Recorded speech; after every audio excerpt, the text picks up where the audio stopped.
Season 2, yeah! Alright! Woohoo!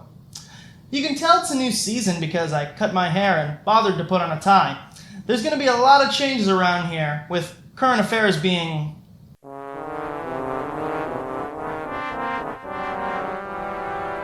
I'm going to pivot and try to do a bit more variety, and with that, I'd like to jump straight into every American history weirdo's favorite little guy.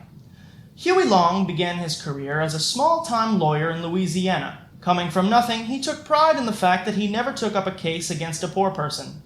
He would throw his hat into the political ring when he would be elected to the Louisiana Railroad Commission in 1918, and would enter the race for governor in 1924. After losing, he would return to win the office in 1928.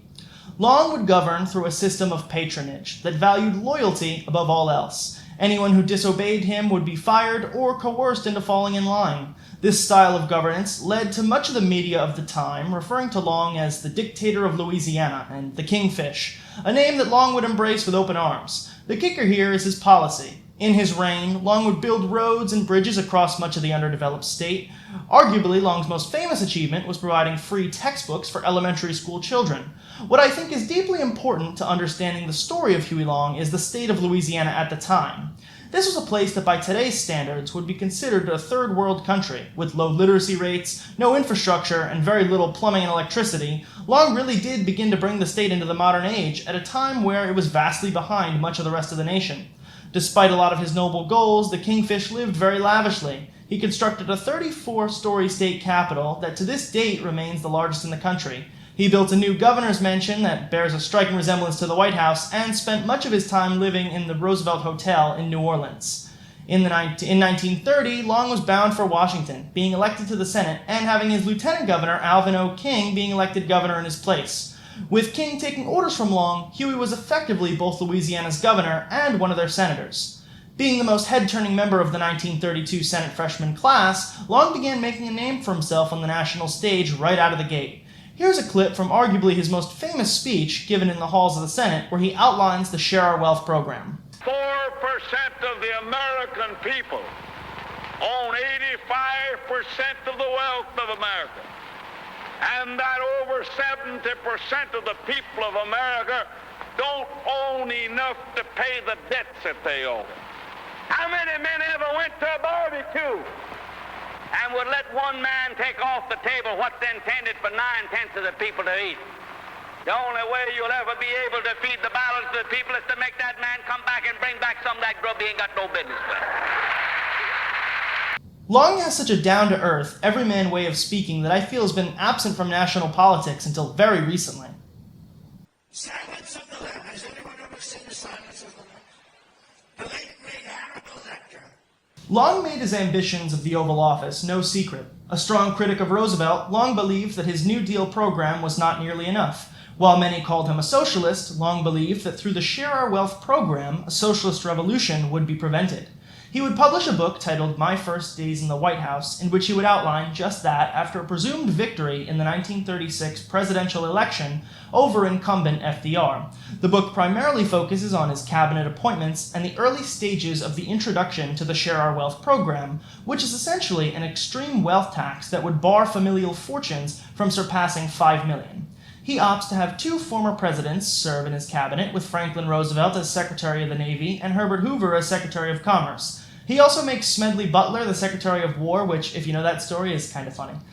Overall, the book reads more like a fan fiction than actual policy proposal, with Long writing fictionalized dialogues between himself and his cabinet-to-be, along with the various wealthy individuals he wants to tax. On September 8, 1935, Long would return to the halls of the Louisiana State Capitol to watch a vote. Judge Benjamin Henry Pavey, who was starkly anti-Long, was up for election, and the Kingfish wanted to ensure that he would lose. The state Congress voted yes to redistrict, creating a map that would prevent Pavey from winning the judgeship. As the victorious Long walked the halls of the Capitol, he was accosted by Carl Weiss, a dentist and nephew of the former judge. Long would be shot in the chest as his bodyguards began rapidly unloading their weapons into Weiss. Long would succumb to his bullet wound on September 10, 1935, at the age of 42, marking the end of the Kingfish and leaving the question of what a Long presidency would look like unanswered. Long's life and his divisive record would be the talk of Louisianans and Americans at large for decades to come. So much so that his life and times would be documented by the Ken Burns documentary Huey Long. What I find most interesting about the documentary is the testimonials from the people of Louisiana. One will notice that every individual that praises Long is usually standing on a farm or in a dilapidated house, while his critics sit in fancy abodes adorned with classical Southern decorum. Here's a personal favorite clip of mine from it. I can't remember any Saturday night that I went anywhere that we didn't talk about killing Huey Long. It was a normal conversation. I suppose that the very strong pro-Long people weren't talking that way, but the antis certainly. It doesn't mean you meant to do it. These people are not angry that Huey Long took power. They're angry that Huey Long took power from them, which I feel muddies their argument. The common point made by these folks is that while Long was doing good, he was going about it in the wrong way. My personal response to these criticisms is that the mafia in Louisiana has a long and rich history, and this system of patronage existed long before Long. The fairness that these people allege was destroyed by Huey Long never really existed in the first place, and it did not come about following Long's assassination. But that's a whole nother video. Make sure to smash that like button and hit subscribe if you want to see an Edwin Edwards retrospective. While his chance at the presidency was unlikely even before he was shot dead, I think talking about Huey Long is very important. Beyond his life being an interesting story, I wanted to highlight him because the Democrats today have no platform. With the ongoing debate of the woke squad versus the moderates, it still seems as though no side has a real vision. Both want a maintenance of the status quo, with one side wanting to embrace minorities and the other side not. While a Bernie Sanders tax code would help a lot in this situation, his age makes a bid at the presidency unlikely in my eyes, despite his relatively clear-headedness for 83. Think whatever you want, but I will say it outright because I'm not going to pretend to be nonpartisan. The moderates are wrong. Alienating more potential voters is what got us into this mess, not what will get us out of it. I would specifically cite Muslim voters in Michigan being one of the Democrats' most devastating blows last election. Long's Share Our Wealth program really was something for its time, and could be something for our time today if Democrats had the courage to say and do something new. The despair that could be found across Louisiana and small towns around the country like Flint, Michigan or Gary, Indiana, was able to be weaponized by the Trump campaign and shifted into a vitriolic scapegoating of immigrants and the establishment.